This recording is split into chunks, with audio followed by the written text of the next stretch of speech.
Good afternoon, everyone, and thank you for taking the time out of your busy days to come and join me to talk about the workplace exposure standards and the changes that are going to be coming in next year. My name's Amy, and I'm one of the inspectors in our Occupational Health and Environment team.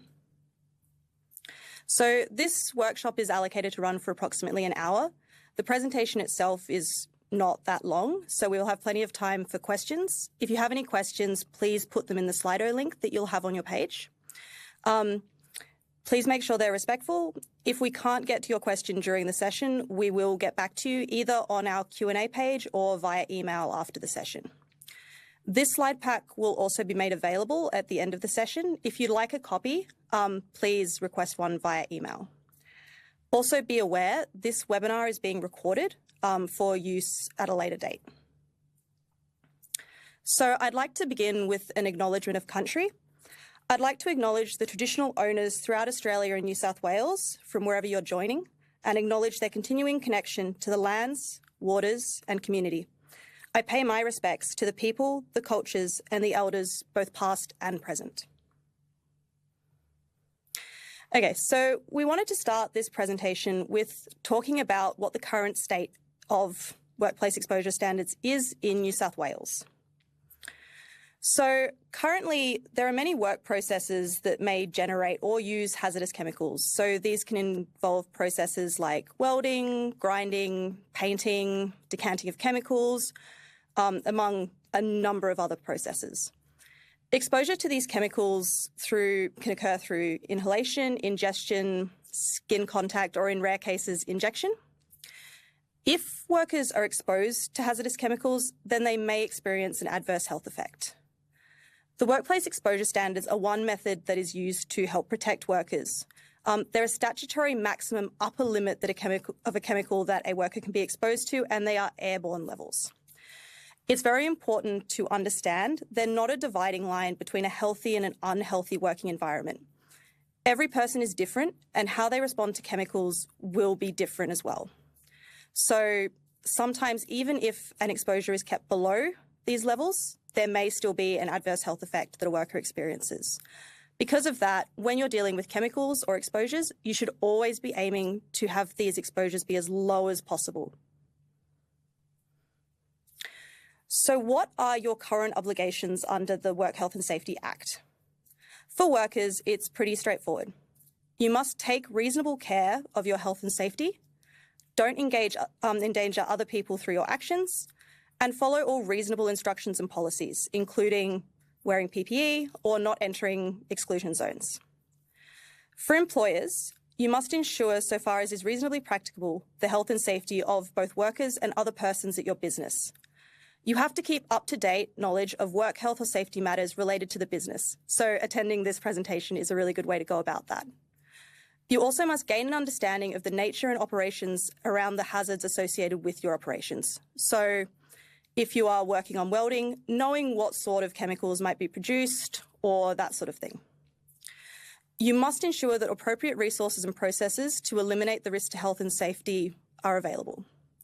You also must ensure appropriate processes for receiving and considering information regarding incidents and risks. So risk management procedures, ways for workers to contact you. Under the regulations, for workers, it's basically the same thing. You must take reasonable care for your health and safety, don't endanger people through your actions, and follow reasonable instructions and policies.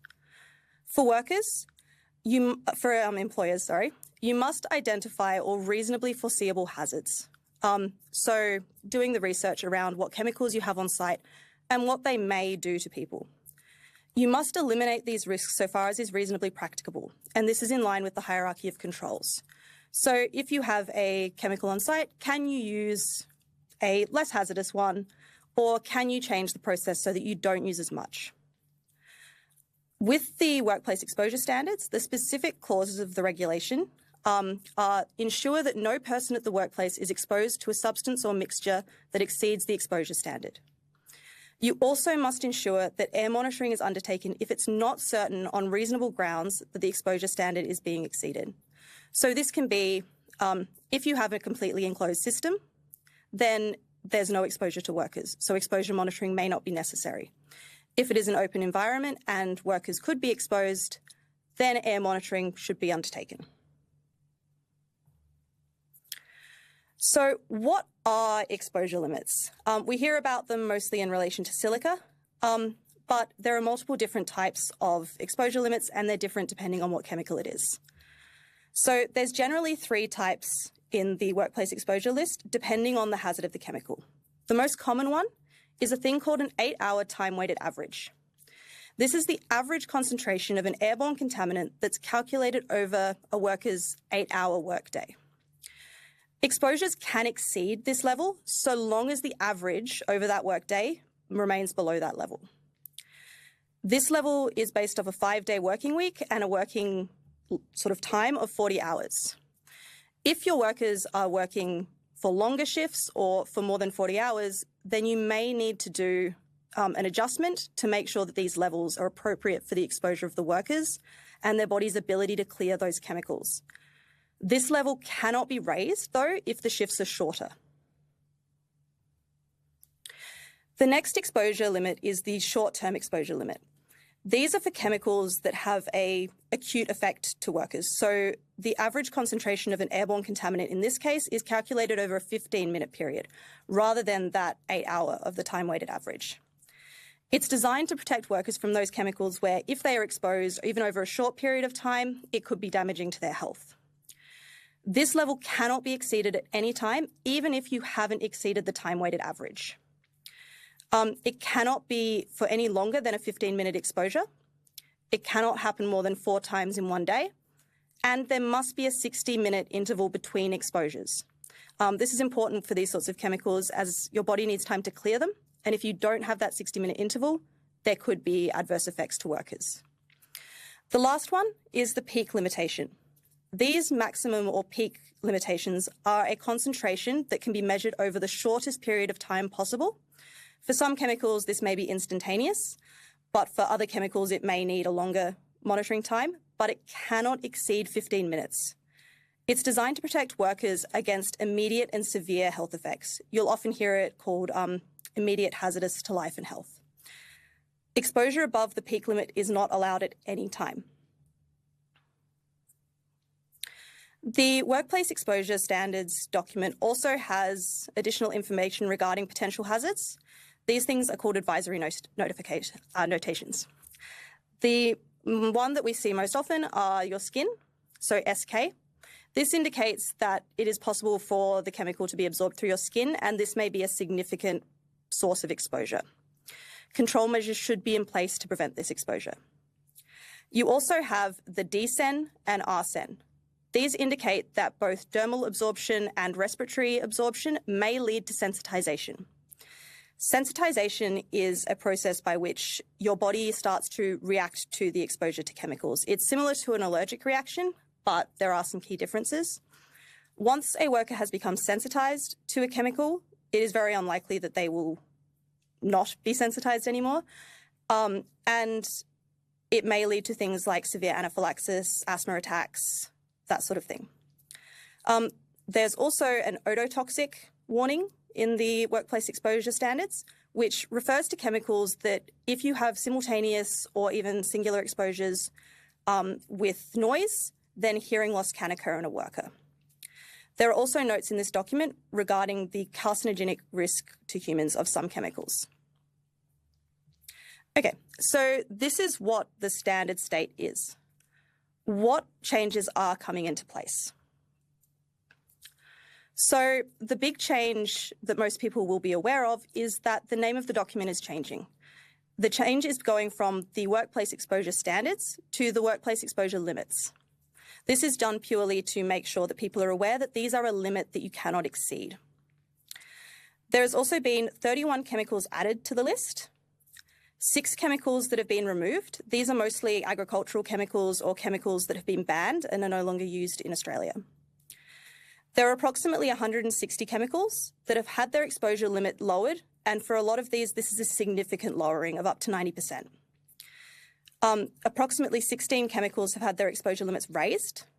This is because the existing limit, it was shown that the health effects, essentially the limit was too low. Several chemicals have also had their names amended, either added into classes of chemicals or separated out. There's been a combination of the different sensitization labels. So the respiratory and dermal have been put under the single label of sensitizers. There's been a removal of the carcinogenity label, and there's been an addition of a new category of chemicals that are called non-threshold genotoxic carcinogens, which I'll talk about now. So what are non-threshold genotoxic carcinogens? It's a very long name, but what it means is these are chemicals that have been linked to genetic damage that may lead to the development of cancer. With current available techniques, there isn't a safe level of exposure that we can measure.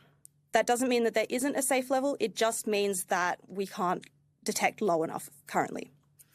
Because of this, the exposure standards for these chemicals have been removed. The current advice in this area is to manage these chemicals with the as low as is reasonably practicable approach. So this means if you can change out this chemical, you should do so.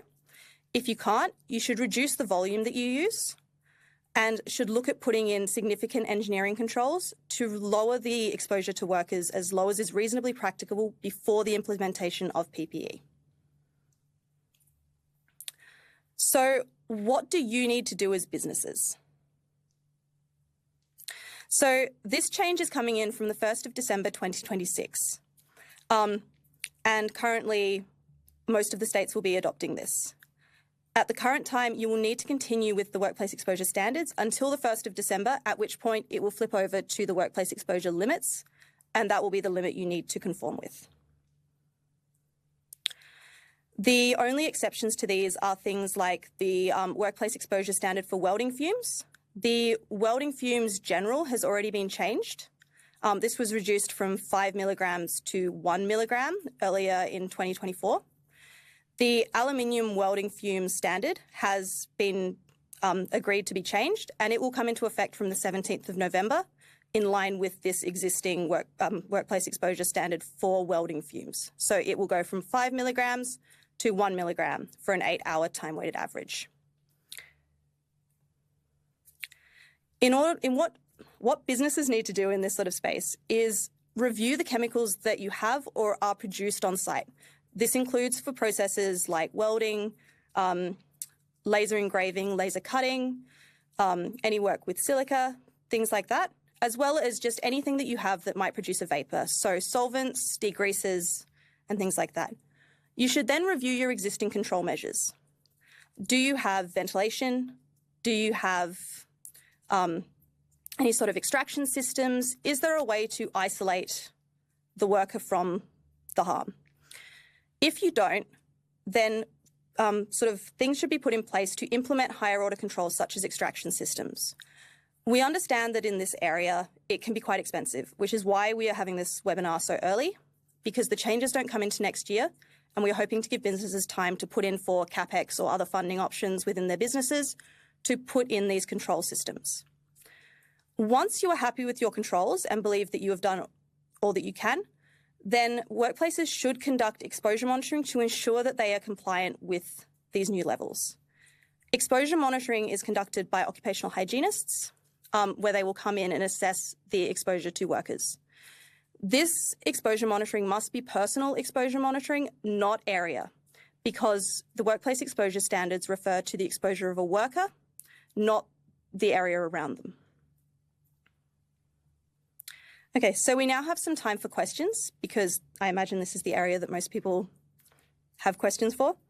So the first question that I have is, will there be a transition period? So no, the transition period for this is that it's not coming in until December next year. As of December next year, these will be the standards and these are the levels that businesses must comply with. So I'll just wait for a few more to come through. I understand there was a question from earlier regarding diesel particulates. So diesel particulates have been added into this document, and the exposure will be 0.01 milligrams per metre cubed. So can I comment on the use of agricultural chemicals, including organophosphates and Roundup? So with Roundup, that doesn't have an exposure standard to the best of my knowledge. Organophosphates have existing exposure standards, and you should refer to the document about whether or not they are changing. So are all wells finalised, or are some still under review? So there is a set of 9 chemicals that have gone for additional consultation. These will be finalised in the coming months by Safe Work Australia and then the ministers as to whether they will be adopted. Is Safe Work New South Wales enforcing compliance with changes to WES for welding fume other since the changes that came into effect from January 2024? So yes, this exposure standard is in force and we are enforcing it. For many businesses, this may mean that without controls, be that on-tool extraction or mobile extraction in accordance with, and in addition to like powered air purifying respirators, they won't be able to comply with that new level. So you will need to put in extra controls. Okay. Many heavy vehicle drivers spend extended hours in cabs or around diesel-powered equipment. Do the revised WES consider mobile or outdoor work environments? So with all of the workplace exposure standards and limits, they're all conducted using exposure monitoring. So in those, if anyone's had it done, you'll have some sort of, depending on what chemical you're looking at, it'll be a little device that's attached here, and it collects essentially what chemicals this worker is exposed to in their breathing zone, so the 30 centimetres around their mouth. If you are outside a lot of the time, then breezes and things will blow away some of that contaminant, so your exposure may be lower than if you're in a confined space. So that monitoring will give you the level that that worker is exposed to, and it does take into consideration the outside because that's just what the worker was exposed to. Okay. When and where do we need to test for the exposure limits during the works? Is it sufficient to have typical scenario testing rather than to continually test? So this comes back to that unless you are confident on reasonable grounds. Often with these sorts of things, if you are doing one process and it's the same process, so you're spray painting and you spray paint for 6 hours a day, 5 days a week, we wouldn't expect continuous monitoring. You could do exposure monitoring a few times a year, depending on the workplace. Like it could be once a year, it could be more times than that, depending on the situation. Once you have that data, you can say on reasonable grounds, we aren't exceeding the exposure limit. You should reconduct testing once, if anything changes. So if the air conditioning breaks and it gets warmer in the workplace, the ventilation breaks, you change processes, things move around, then you should reconduct testing. Okay. Will this presentation be made available to be downloaded? So I don't know about downloaded, but it will certainly be available on our website. Okay. Annoyingly broad question, but is there a scientific method to measure worker exposure for every chemical listed in the WES? So if the chemical is listed in the workplace exposure standards, then there is a method to test for it, whether that be international or in Australia. Basically, it'll be a different method for every chemical, and some of them may be more challenging, but a method will exist. Okay, as new materials are being developed and used in industry, are particulate sensors able to determine the composition of airborne materials as well as density? So yes, so not every chemical can be monitored for, either because it degrades too fast or it just doesn't work with the machines. But the exposure monitoring itself, depending on what chemical it was, you'll use a different detector, different sampling method, and then these will go through machines that can determine the identity of the chemical. Sometimes it can detect particle size, other times it will just be, this is the level of that chemical regardless of particle size. It depends entirely on the chemical. So please provide examples of agricultural chemicals that are covered by this standard. So yeah, a lot of pesticides, so your organophosphates and things like that. One that people might not have thought about is grain dust. So the dust that is produced by the handling and moving of grain has an exposure standard and it is quite low. This is to protect from things like baker's lung, where workers develop an occupational asthma. Okay. Is it permissible to exceed a time-weighted average for 3 8-hour days if the other 2 8-hour days comply with the WES? So no, the legislation is very clear that you cannot exceed the exposure standard at any point. So basically because your body can only process so much chemical, and as soon as you go over it, you may have adverse health effects, because even if it's only 3 8-hour days, that's 3 8-hour days over a 5-day working week over 30, 40 years of a worker's life. So it all adds up. Okay. When is the document available? So the Workplace Exposure Limits document is already available, and it is on the Safe Work Australia website. They have a portal that you can visit. We also have information on our website regarding these changes. Does this apply just in New South Wales or in all states and territories? So this will apply to all areas that have that basically refer to the Safe Work Australia Workplace Exposure Standards document, Workplace Exposure Limits, which is currently all states. That's that. So who does health monitoring? So health monitoring must be conducted by a registered medical professional who has experience with that health monitoring. So often these will be things like occupational physicians, and it can't be just your local GP. They don't deal with these sorts of things, and they'll not be aware of it really. Sometimes these symptoms exposure symptoms can mimic other things like just normal asthma. So it's important that if you are conducting health monitoring, they get sent to a registered medical practitioner that has appropriate experience. Okay. When should I start making changes at my workplace? As soon as possible. So with these, we understand that it can sound a little silly that basically from December next year, these are the levels that you're going to need to comply with. That doesn't mean that you shouldn't be trying to reduce your levels before then. This is just the point at which they become legislation. So you should be making changes in your workplace to comply as soon as you can and putting in for those grants. Okay. How many hours do we need to monitor for each day to check dust exposure? So this depends on the chemical. You need to have what's called a representative sample of your workday. Usually we would expect sort of at least half a workday, so 4 hours, but it will depend on what you're doing, how long you're doing it, and things like that. The ideal sampling is, of course, the whole workday. But this is something that you would need to discuss with the occupational hygienist that does the work. Okay. Is there anything that I have missed?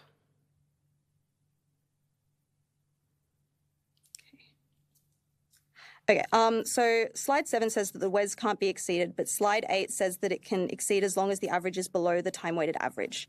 Please explain this different. So these are the different types. So for the standard time-weighted average over the 8-hour day, through the nature of work, so say you have a welder. He goes and welds for 1 hour in the morning, goes and does another task for another 2 or 3 hours, comes back and does some more welding. Because of the nature of the work, they're going to have peaks. These peaks can exceed the time-weighted average, so long as the overall average over that day doesn't. In the case of the shorter exposure limits, they can't be exceeded at any point because they are shorter time periods and are more dangerous to health. Does each worker need to undertake monitoring as it is not for the area?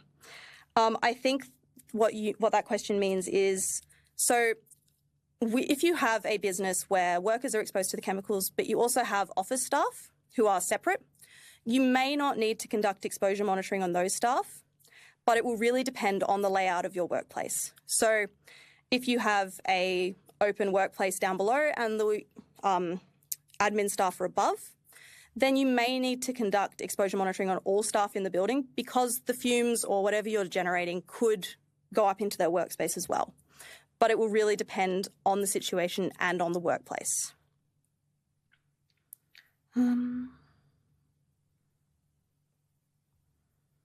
Okay.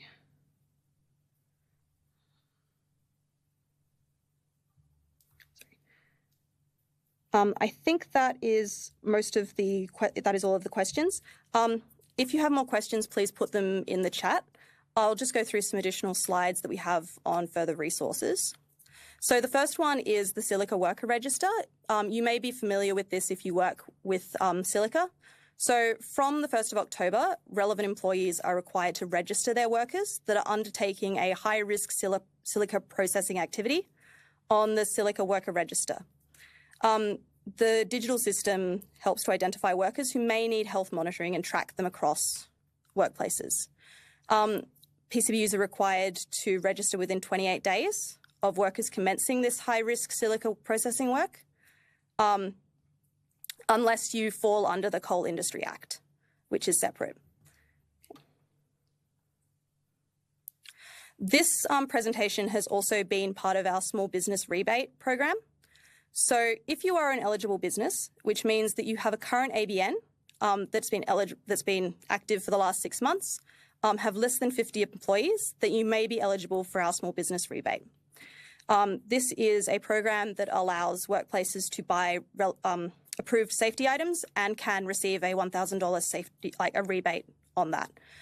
It does not include GST, installs, freight, and our website has a list of approved items. We have a lot more information on our website, which can be found at these links. Okay. Once we change from workplace exposure standards to workplace exposure limits, will the protection factor of the PPE be taken into account when reporting to SafeWork New South Wales next year? So when we're considering if there's been an exceedance in areas that aren't silica, then we do consider PPE when we're looking at whether or not a workplace exposure standard has been exceeded. That being said, it will, with these sorts of things, if we go to a workplace and the workers are wearing respiratory protection, say, but they have not been fit tested, they have beards, it's ill-fitting, then it may not be taken into consideration, because unless it's actually fitting and on the workers correctly, it won't be doing its job and it won't be providing the protection factor that you think it is. Okay. Some contaminants dropping by 90% have big implications in construction, mining and tunnelling. Is relying on RPE the only way to guarantee controlled exceedances? So in some cases, that very well may be the case. With all exposures and things like that, you should be aiming to use your ventilation, whether that's on-tool extraction, external ventilation, extraction systems, removing the chemical if possible. Once all that has been exhausted, if there is still an exceedance, then it may be that PPE is the only way to protect workers from exceeding. And it very well may be that they need to wear powered air purifying respirators or a higher level of respiratory protection than they would have previously. In some circumstances, it is impossible to measure the low limits proposed by the WELS. What is the expectation of SafeWork New South Wales on this? So there are some chemicals that are being reviewed by SafeWork Australia at the moment because of issues that have been identified in terms of measurability. With other ones, if you have they should be measurable. Unless you have an expert report that says they're not, then our expectation would be that you would be monitoring for them. Okay. What are the 9 chemicals still under review? I don't have them off the top of my head, but they are on the SafeWork Australia website. How do I know if my workplace meets the new requirements? So with this, really the only 100% way to know is to conduct exposure monitoring, or to have a system where the workers are completely isolated from the hazard. So in order to ensure that you're complying, you will need to conduct air monitoring, or review your controls such that there isn't an exposure to workers. For silica air quality monitoring, will only personal testing be considered rather than static? So for all air monitoring and these workplace exposure standards, including silica, it is personal air monitoring, not static. The reason for this is we are looking at what the workers are exposed to. If I have an exposure monitor, it'll sit somewhere near my lapel. If I have a static monitor, it could be the other side of the room from me and does not indicate what I was exposed to as a worker. So to compare to the exposure standards, it must be personal air monitoring. So could you provide a link to the presentation on the website? Yes, we will be providing the presentation on the website. Should businesses share air monitoring reports for work environments with similar setups using the same chemical to give an indication of what exposure may be? If you have businesses that work over multiple sites and things like that, then absolutely sharing data is the best practice. The more data that you have about exposures, the better it will be for workers, because a single exceedance or a single below the exposure limit does not mean that on other days workers weren't exceeding. So if you can share that data with people in your industry, that is the best way to go about it. Okay, so on reasonable grounds, does this mean a typical sample can be undertaken for like applications? So this is a difficult question to answer because it will depend largely on your situation. So if you have, say, spray painting, but you do it at multiple different work sites, if all of the controls are the same, it's the same chemical, the same sort of respirators, the processes are the same, even if it's at different houses, you may be able to use the same exposure monitoring. If it's different, bigger areas, different ventilation systems, then they may not be comparable. It will depend entirely on your situation. Okay. What do we do if the calculation for the extended workday for a contaminant brings the limit below the laboratory limits of detection? So that will be a discussion that you'll have to have with the laboratory. With all of these exposure standards, they have it in the document that you can adjust, but at the end of the day, it's the number that is in the 8-hour time weighted average. If your extended shift brings your level too low, you should still be able to detect it because you're measuring for longer. So the limit of detection on the machinery should still be able to detect it, but it would be something you'd have to discuss with the laboratory doing the testing. Okay. Can you please advise the best first steps? Should we look at getting an occupational physician in to review the current exposure limits? So for a lot of these things, the best first step is to conduct a review yourself. So go through your chemicals, understand what you're working with and what levels currently exist for them. Then look at what controls you have in place. So for example, if you're working with ethanol, is there a significant risk of vapor forming? Do we have air conditioning? Do we have ventilation? Do we have extraction systems? Do our workers wear PPE? If the answer is no to a lot of these, then there are probably things that you can do without engaging an occupational physician or an occupational hygienist. Once you've made the controls that you think are best for your business, then you can look at engaging an occupational hygienist. If you have a complicated workplace or you're not sure, then engaging a professional to do a review is a good option as well. Will there be a focus on chemical providers to update the safety data sheet with the workplace exposure limits? It seems the focus is on the end user, not the provider. So the safety data sheets are required to be updated. And as with all safety matters, if there are some that you are aware of that don't get updated, please report them through to us and we can address that. Some of them come from different states and things like that. And there is only a requirement to update them every 5 years. So there may be some lag in this. With all of these, safety data sheets are a tool, and we obviously focus on that as well, as it is a requirement for those businesses to produce them. But it is not your only tool to assess risk. It doesn't mean that you don't need to be aware of exposure limits and other chemical hazards. That's that one.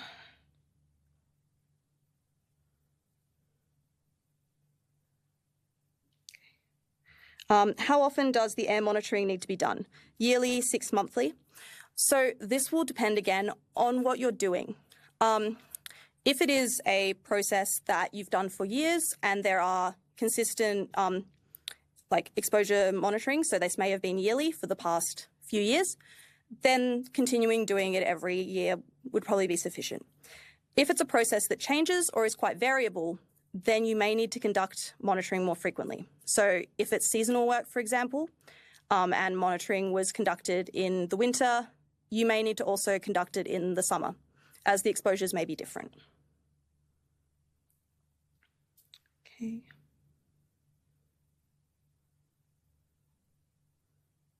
Apologies, I'm just checking if I've missed any questions. And if I have missed any, I do apologize, but we will be putting up these questions, the answers to these questions later.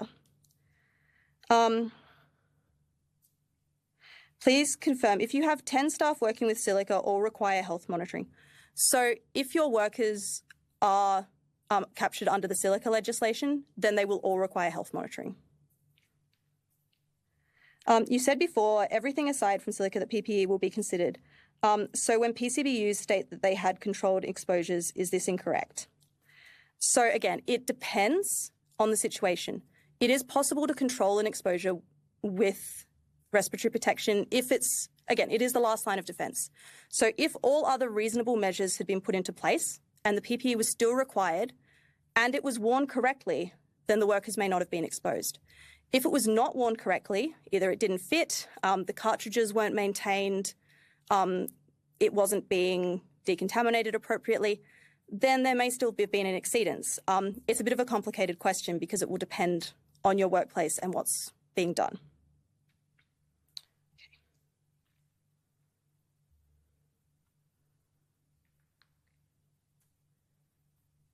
Okay, I think that might be all for questions. So thank you all for your time. And if you have any other questions, please send them through to our email address at chemicals@safework.newsouthwales.gov.au. You can rewatch this webinar, and you can also look at the SafeWork Australia and SafeWork New South Wales website for up-to-date information. Thank you all for your time.